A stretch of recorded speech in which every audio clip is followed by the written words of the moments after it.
ವಿದ್ಯಾರ್ಥಿನಿಯರೇ ಮತ್ತು ಪೋಷಕರೇ, ವೀಕ್ಷಕ ಬಂಧುಗಳೇ, ಇವತ್ತು ನಮ್ಮ ಜೊತೆಗೆ ಒಂದು ವಿಶೇಷವಾದ ಒಬ್ಬರು ಆರೋಗ್ಯ ಇಲಾಖೆಯಿಂದ ಶ್ರೀಮತಿ ಆಶಾ ಕಾರ್ಯಕರ್ತೆಯರಾದ ಮಹಾಲಕ್ಷ್ಮಿ ಅವರು ನಮ್ಮೊಂದಿಗೆ ಬಂದಿದ್ದಾರೆ. ಅವರು ಇವತ್ತು ಜಂತುಳ ದಿನಾಚರಣೆ, ನಮ್ಮ ಹೊಟ್ಟೆ ಒಳಗೆ ಇದೆಯಲ್ಲ ಆ ಹುಳು ಜಾಸ್ತಿ ಆಗ್ಬಿಟ್ರೆ ನಾವು ತಿಂದಿದ್ದೆಲ್ಲ ತಕ್ಷಣ ಜೀರ್ಣ ಆಗಿ ಹೋಗ್ತಾ ಇರ್ತದೆ. ಆದ್ರಿಂದ ಬೇಕು, ಅದಿಲ್ಲದೆ ಮನುಷ್ಯನಿಗೆ ಏನೋ ಜೀರ್ಣಶಕ್ತಿ ಆಗೋದಿಲ್ಲ. ಜಾಸ್ತಿ ಆದಾಗ ನಮಗೆ ಆರೋಗ್ಯದ ಮೇಲೇನೂ ಪರಿಣಾಮ ಬೀಳ್ತದೆ, ನಮ್ಮ ಜೀರ್ಣಶಕ್ತಿ ಮೇಲೇನೂ ಪರಿಣಾಮ ಬೀಳ್ತದೆ. ಅದರಿಂದ ಇದರ ಅಂಗವಾಗಿ ಆರೋಗ್ಯ ಇಲಾಖೆ ಕರ್ನಾಟಕ ಸರ್ಕಾರ ವರ್ಷವೂ ಜಂತು ನಿವಾರಣಾ ದಿನವನ್ನಾಗಿ ಆಚರಣೆ ಮಾಡ್ಕೊಂಡು ಬರ್ತಾ ಇದ್ದಾರೆ. ಇವತ್ತಿನ ಈ ಜಂತುಗಳು ದಿನಾಚರಣೆ ಅಂಗವಾಗಿ ನಿಮಗೆ ನಮ್ಮ ಕೋಡಿ ಚಿಕ್ಕನಹಳ್ಳಿ ಹೆಲ್ತ್ ಸೆಂಟರ್ ಏನಿದೆ ಅಲ್ಲಿಂದ ಆ ಮಾತ್ರೆಗಳನ್ನು ಕಳಿಸ್ಕೊಟ್ಟಿದ್ದಾರೆ. ಈಗ ಅದ್ರ ಬಗ್ಗೆ ನಮ್ಮ ಶ್ರೀಮತಿ ಮಹಾಲಕ್ಷ್ಮಿ ಅವರ ಮಾತಾಡ್ತಾರೆ. ಅದಕ್ಕೂ ಮುಂಚೆ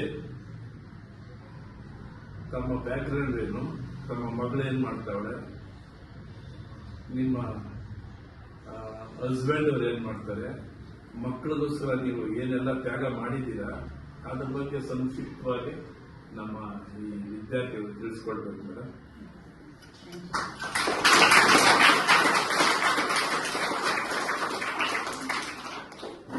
ಎಲ್ಲರಿಗೂ ನಮಸ್ಕಾರ. ನನ್ನ ಹೆಸರು ಮಹಾಲಕ್ಷ್ಮಿ ಅಂತ. ನಾನು ಒಂದು 7 ವರ್ಷದಿಂದ ಈ ಆಶಾ ಕಾರ್ಯಕರ್ತೆಯಾಗಿ ಕೆಲಸ ಮಾಡ್ತಾ ಇದ್ದೀನಿ. ನಾನು ಈ ಸ್ಕೂಲ್ಗೆ 7 ವರ್ಷದಿಂದ ನಾನು ಸರ್ವಿಸ್ ಕೊಡ್ತಾ ಇದ್ದೀನಿ, ಸಾರಿಗೆ ಗೊತ್ತಿದೆ. ಬಟ್ ಸ್ಕೂಲ್ ಇಲ್ಲಿ ಕೊಡ್ತಾ ಇದ್ದೀನಿ. ಬಟ್ ಇಲ್ಲಿ ಮಕ್ಕಳ ಚಟುವಟಿಕೆ, ಮಕ್ಕಳ ಓದು ಇದೆಲ್ಲ ನೋಡಿ, ಮತ್ತೆ ಇಲ್ಲಿ ಸಾಂಸ್ಕೃತಿಕ ಕಾರ್ಯಕ್ರಮ ಅವೆಲ್ಲ ನನಗೆ ತುಂಬ ಖುಷಿ ಆಗ್ತಾ ಇದೆ. ನಾನು ಎಲ್ಲೇ ಒಂದು ಸರ್ವೆ ಮಾಡಕ್ಕೆ ಹೋದ್ರೆ ನಾನು ಈ ಸ್ಕೂಲ್ ಬಗ್ಗೆ ತುಂಬ ಹೆಮ್ಮೆಯಿಂದ ಹೇಳ್ಕೊಡ್ತೀನಿ. ತುಂಬ ಚೆನ್ನಾಗಿದೆ, ತುಂಬ ಒಳ್ಳೆ ಎಜುಕೇಶನ್ ಇದೆ ಅಂತ ಹೇಳ್ತೀನಿ. ಮತ್ತೆ ಮಕ್ಕಳು ಸ್ಕೂಲ್ಗಳಿಗೆ ನಾನು ಸೇರಿಸ್ಬೇಕಾದ್ರೂ ನಾನು ಅವೇರ್ನೆಸ್ ಕೊಡ್ತಾ ಇದ್ದೀನಿ. ಇದಕ್ಕೆ ಮುಂಚೆ ಏನು ಹೇಳ್ಬೇಕಂದ್ರೆ, ಇದೇ ತರಗತಿಯಲ್ಲಿ ಓದ್ತಿದ್ದ ದೀಕ್ಷಾ ಅಂತ ಈ ಕ್ಲಾಸಲ್ಲೇ ಓದಿ ಅವಳು ಕ್ಲಾಸ್ಗೆ ಫಸ್ಟ್ ರ್ಯಾಂಕ್ ಬಂದಿದ್ದಾರೆ. ಅದು ನನಗೆ ತುಂಬ ಖುಷಿ. ಯಾಕೆಂದ್ರೆ ಅವ್ರ ಮನೆ ನಮ್ಮ ಮನೆ ಅಕ್ಕಪಕ್ಕನೇ ಇದ್ದಿತ್ತು. ಆ ಹುಡುಗಿ ಓದ್ತಾ ಇದ್ದಿತ್ತು, ಅವಳು ಮಾಡ್ತಾ ಇದ್ದಿತ್ತು, ಅವಳ ಹಾರ್ಡ್ ವರ್ಕ್ ಅದೆಲ್ಲ ನೋಡಿ ನನಗೆ ತುಂಬ ಖುಷಿ ಆಗ್ತಿತ್ತು.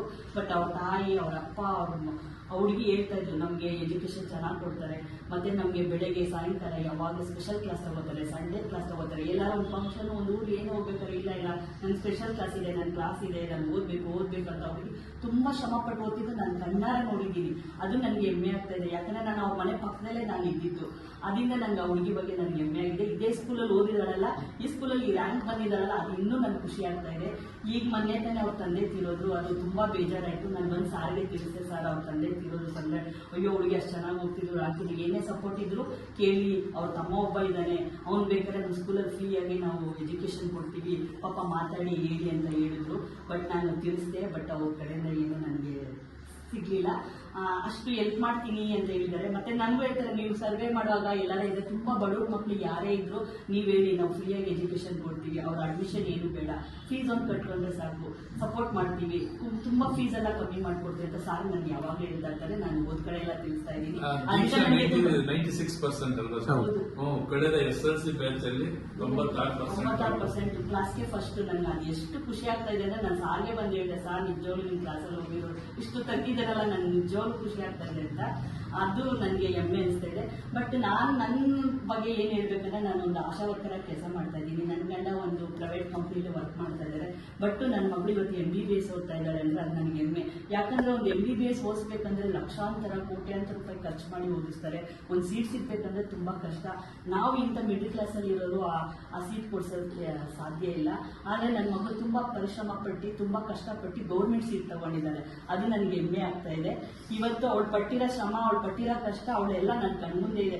ನಾವು ಇಷ್ಟು ಕಷ್ಟಪಟ್ಟು ಓದಿಸ್ಬೇಕಂದ್ರೆ ಅಮ್ಮ ನನ್ನ ಕೈಲಿ ಆಗಲ್ಲ, ನೀನ್ ಏನ್ ಮಾಡ್ತೀನಿ ಅಂದ್ರೆ ನಾನು MBBS ಮಾಡ್ತೀನಿ ಅಂತ ಅವಳು ಸ್ಟಾರ್ಟಿಂಗ್ ಇಂದಾನೆ ಹೇಳ್ತಿದ್ಲು. ಅವಳು ನನ್ನ ಗುರಿ. ಇವತ್ತು ಕಿರಣ್ ಏನ್ ಹೇಳಿದ ಅದೇ ತರ, ನನ್ನ ಆಸೆ MBBS ಮಾಡ್ಬೇಕು, ನಾನು ಓದ್ಬೇಕು ಅನ್ನೋದು ಅವನಲ್ಲಿ ಏನ್ ಆಸೆ ಇತ್ತು ಅದು ಅವಳು ಚಿಕ್ಕ ವಯಸ್ಸಿಂದನೂ ಅದೇ ಹೇಳ್ತಾ ಇದ್ರು.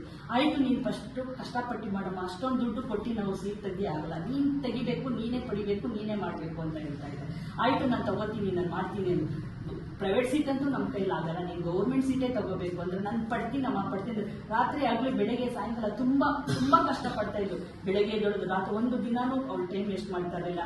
ಮತ್ತೆ ಅವಳು ಎಲ್ಲರ ಒಂದು ಊರು ಫಂಕ್ಷನ್ ಏನೇ ಆದ್ರೂ ಎಲ್ಲೂ ಬರ್ತಾರೆ. ಯಾರಾಗ ಸ್ವಂತ ನಮ್ಮ ಯಜಮಾನ ಅಣ್ಣ ತೀರೋಗಿದ್ರು, ಊರಿಗೆ ಹೋಗ್ಬೇಕಾಗಿದ್ದು. ಅವಳಿಗೆ ಅವಾಗ ಎಕ್ಸಾಮ್ ಏನೋ ಟೆಸ್ಟ್ ನಡೀತಿತ್ತು, ಆದ್ರೆ ಬರ್ಲಿಲ್ಲ. ನನಗೆ ಓದ್ಬೇಕು, ಮುಖ್ಯ, ನನ್ನ ಭವಿಷ್ಯ ಮುಖ್ಯ, ನಾನು ಬರಲ್ಲ ಅಂದು. ಆದ್ರೂ ನಾವು ಅವಳನ್ನ ಬಿಟ್ಟು ಹೋದ್ವಿ. ಅಷ್ಟು ಕಷ್ಟಪಟ್ಟು ಅವರು, ನಾವು ಅಪ್ಪ ಅಮ್ಮ ಹೇಳೋದಲ್ಲ, ನಾವು ಪಡ್ತೀವಿ ಕಷ್ಟ, ನಿಮ್ಗೆ ಏನ್ ಬೇಕಾದ್ರೂ ಸಹಾಯ ಮಾಡ್ತೀವಿ. ಆದ್ರೆ ನೀವು ನಾವು ಓದ್ಬೇಕು, ನಾವು ಮಾಡ್ಬೇಕು, ನಾನು ಓದ್ತೀನಿ, ನಾನು ಮಾಡ್ತೀನಿ ಅಂದ್ರೆ ನಿಮ್ ಮನ್ಸಲ್ಲಿ ಬರ್ಬೇಕು. ನೀವು ಸ್ವಂತವಾಗಿ ನೀವೇ ತಗೋಬೇಕು. ತಗೊಂಡ್ರೆ ನಿಜವಾಗ್ಲ ಗುರಿ ಮುಟ್ತೀರಾ. ಕಿರಣ್ ಇವತ್ತು ಯಾವ ತರ ಓದಿ ಇಷ್ಟು ಎಲ್ಲಾ ಟೈಮಲ್ಲಿ ಎಲ್ಲಾ ಕ್ಲಾಸಲ್ಲಿ ಪ್ರತಿ ಫ್ರೀ ಕೆಜಿಂದನೂ ಅವ್ನು ಯಾವಾಗಲೂ ಫಸ್ಟ್ ಬರ್ತಾನೆ ಅಂದ್ರೆ ಅವ್ನ ಶ್ರಮ, ಅವ್ನು ಏನ್ ಮಾಡ್ಬೇಕು ಅನ್ನೋದು ಅವ್ನ ಮನಸ್ಸಲ್ಲಿ ಇದೆ. ನಾನು ಮಾಡ್ಬೇಕು, ನಾನು ಓದ್ಬೇಕು ಅನ್ನೋದು ಅವ್ನು ಪರಿಶ್ರಮ, ಅವನು ತಗೊಂಡಿರೋ ನಿರ್ಧಾರ ಆಗಿದೆ. ಅದೇ ತರ ಪ್ರತಿಯೊಬ್ರು ಕ್ಲಾಸಲ್ಲಿರೋ ಮಕ್ಕಳೆಲ್ಲ ನೀವು ಆ ತರ ನಿರ್ಧಾರ ತಗೋಬೇಕು. ಅವನ ತರ ಆಗ್ಬೇಕು, ನಾನು ಒಂದು ಡಾಕ್ಟರ್ ಬೇಕು, ಒಂದು ಇಂಜಿನಿಯರ್ ಆಗ್ಬೇಕು ಅನ್ನೋದು ನೀವು ನಿಮ್ ಮನ್ಸಲ್ಲಿ ಬರ್ಬೇಕು. ನಿಮ್ ಮನ್ಸಲ್ಲಿ ಬಂದ್ರೆ ಖಂಡಿತವಾಗೂ ನೆರವೇರುತ್ತೆ. ಯಾಕಂದ್ರೆ ನಾನೇ ಎಕ್ಸಾಂಪಲ್, ನನ್ನ ಮಗಳು ಯಾವಾಗ್ಲೂ ಹೇಳ್ತಿದ್ದು ಮಾಡ್ಬೇಕಂತ. ಇವತ್ತು ಗೌರ್ಮೆಂಟ್ ಸೀಟ್ ತಗೊಂಡು ಅವ್ರು MBBS ಇನ್ನೇನು 3-4 ಮಂತ್ ಅಲ್ಲಿ ಮುಗಿಸ್ತಾ ಇದ್ದಾಳೆ. MBBS ಕಂಪ್ಲೀಟ್ ಆಗಿ ಕಿಮ್ಸು. ಅದು ಇನ್ನೊಂದು ಏನಂದ್ರೆ ಬೆಂಗಳೂರಲ್ಲೇ ಸಿಕ್ಕಿರೋದು ನನ್ನ ಲಕ್ಕು, ನನ್ನ ಪುಣ್ಯ. ಯಾಕಂದ್ರೆ ನನ್ಗಿರೋಳೆ ಒಬ್ಬ ಮಗಳು. ಬೇರೆ ಎಲ್ಲಾರ ಸಿಕ್ಕಿದ್ರೆ ಕಳ್ಸಕ್ ನನಗೆ ತುಂಬಾ ಕಷ್ಟ ಆಗ್ತಿತ್ತು. ಅವಳು ಬೆಂಗಳೂರಲ್ಲೇ ತಗೊಂಡು ಇಲ್ಲೇ ಕೆಂಪೇಗೌಡದಲ್ಲೇ ಮಾಡ್ತಾ ಇದ್ದಾಳೆ. ಇನ್ನು 3 ಮಂತ್ಸ್ ಅಲ್ಲಿ ಅವಳು ಡಾಕ್ಟರ್ ಆಗ್ತಾ ಇದ್ದಾಳೆ. ಮತ್ತೆ ಅವಳು ಇಲ್ಲ, ನಾನು ಇನ್ನೂ ಓದ್ಬೇಕು, MD ಮಾಡ್ಬೇಕು ಅಂತ ಇದ್ದಾಳೆ. ದೇವ್ರ ಪುಣ್ಯದಿಂದ ಅವಳು ಗೌರ್ಮೆಂಟ್ ಅದು ಸಿಕ್ಕಿದ್ರು ನಿಜವಾಗ್ಲೂ ಮಾಡಿಸ್ತೀನಿ. ಅದೇ ತರ ನೀವು ಪರಿಶ್ರಮ ಪಡ್ರಿ, ನೀವು ಮಾಡ್ರಿ. ಕಿರಣ್ ತರನೇ ನೀವು ಎಲ್ಲಾ ಕ್ಲಾಸಲ್ಲೂ ಒಳ್ಳೊಳ್ಳೆ ಮಾರ್ಕ್ಸ್ ತೆಗೀರಿ. ಅವನ ತರನೇ ನೀವು ಎಲ್ಲಾ ಸ್ಟೂಡೆಂಟ್ಗಳು ಆಗ್ಬೇಕನ್ನೋದೇ ನನ್ನ ಆಸೆ. ಎಲ್ಲರಿಗಾಗ್ಲಿ ಆದದಷ್ಟೇ.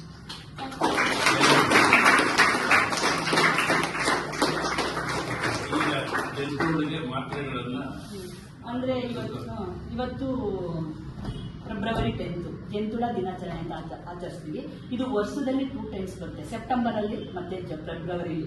ಯಾಕೆ ನಾವು ಜಂತುಳ ಮಾತ್ರೆ ಕೊಡ್ತೀವಿ ಅಂದ್ರೆ, ನಿಮ್ಮಲ್ಲಿ ನಿಮ್ಮ ಮಕ್ಳುಗಳು ಚಾಕ್ಲೇಟ್ ಅವು ಇವು ಎಲ್ಲ ಚೆನ್ನಾಗಿ ತಿಂತಾ ಇರ್ತೀರಾ, ಅದು ಜಂತುಳ ಜಾಸ್ತಿ ಆಗುತ್ತೆ. ಅದರಿಂದ ನೀವು ಊಟ ಸರಿಯಾಗಿ ತಿನ್ನಲ್ಲ. ಬಟ್ ಊಟ ತಿಂದಿಲ್ಲ ಅಂದ್ರೆ ವೀಕ್ ಆಗ್ತೀರಾ. ವೀಕ್ ಆದ್ರೆ ನಿಮ್ಮಲ್ಲಿ ನೆನಪಿನ ಶಕ್ತಿ ಕಮ್ಮಿ ಆಗುತ್ತೆ. ಅವಾಗ ನೀವು ಏನೇ ಪಾಠ ಕೇಳಲಿ, ಏನೇ ಓದಲಿ, ಏನೇ ಮಾಡಲಿ ಅದು ಬೇಗ ತಲೆಗೆ ಹೋಗಲ್ಲ. ಬಾಡಿ ಶಕ್ತಿ ಇದ್ರೆ ತಾನೇ ಆಗೋದು, ನಿರ್ಶಕ್ತಿ ಆಗುತ್ತೆ. ನೀವು ಏನೇ ಊಟ ತಿನ್ನೋದೆಲ್ಲ ಜಂತುಳನೇ ಅರ್ಧ, ನೀವು ತಿನ್ನೋ ಊಟದಲ್ಲ ಅರ್ಧ ಅದೇ ತಿನ್ಬಿಡುತ್ತೆ. ಅದರಿಂದ ನಿಮ್ಗೆ ಸಿಗಲ್ಲ. ಆ ಜಂತುಳನ ನೀವು ನಿವಾರಣೆ ಮಾಡೋಕ್ಕೋಸ್ಕರ ಮತ್ತೆ ನೆನಪಿನ ಶಕ್ತಿ ಇರೋಕ್ಕೋಸ್ಕರ ಕಲಿಕೆಯಲ್ಲಿ ತುಂಬಾ ಜ್ಞಾಪನ ಶಕ್ತಿ ಇದ್ದು ಓದಿತೆಲ್ಲ ತಲೆಗೆ ಹೋಗ್ಲಿ, ಅರ್ಥ ಮಾಡ್ಕೊಳ್ಳಿ ಅನ್ನೋಕ್ಕೋಸ್ಕರ ನಾವು ವರ್ಷಕ್ಕೆ ಒಂದ್ಸಲಿ ನಮ್ಮ ಪ್ರೈಮರಿ ಹೆಲ್ತ್ ಸೆಂಟರ್, ಕೊಡಿಚಿಕ್ನಲ್ಲಿ ಪ್ರೈಮರಿ ಹೆಲ್ತ್ ಸೆಂಟರ್ ಇಂದ ಜಂತುಳ ಮಾತ್ರ ನಾವು ವರ್ಷಕ್ಕೆ 2 ಸಲ ಕೊಡ್ತೀವಿ. ಎಲ್ಲ ಮಕ್ಕಳುಗಳು ತಗೋಬೇಕು. 2 ವರ್ಷದಿಂದ 19 ವರ್ಷದವರೆಗೂ ಕೊಡ್ತೀವಿ. 2 ವರ್ಷ ಎಲ್ಲರೂ ಈ ಮಾತ್ರೆನ ಚಾಕ್ಲೇಟ್ ತರ ಚೀಪ್ಬೇಕು, ಆ ತರ ತಗೋಬೇಕು. ಯಾರ್ಯಾಗಿ ನೀರಲ್ಲಿ ನುಂಗೋ ತರ ಇಲ್ಲ. ಅದಕ್ಕೆ ಇವತ್ತು ಕೊಡಕ್ಕೆ ನಾನು ಈ ಶಾಲೆಗೆ ಬಂದಿದ್ದೀನಿ. ಸಾಲ ಮುಖಾಂತರ ಕೊಡಿಸ್ತೀನಿ ಕ್ಲಾಸ್. ಬಾಯಿಗೆ ಹಾಕಿ ಸರ್, ಅಲ್ಲಿ ಫೋಟೋ ಬಾಯ್.